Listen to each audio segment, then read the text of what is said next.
You see, even at the center, you see the communalism that is taking place. From the center itself, you see, you remember Father Sten Swami, he was asking for a sipper. The court did not give him.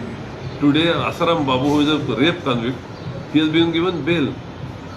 You see, I never liked Parrikar personally, but to give credit to him, he will never allow communalism to raise his head here.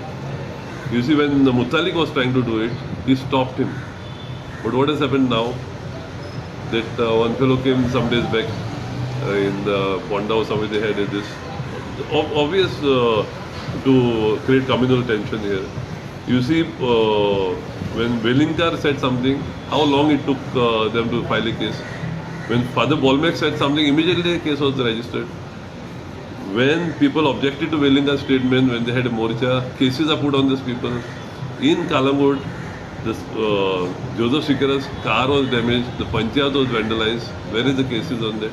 So Goa is going towards that communal this, and this government is helping to create a communal tension in Goa. And people are waiting to dislodge such a government, but Congress party is not doing anything, Aam Aadmi party is not doing anything. So people are in a confused state of mind.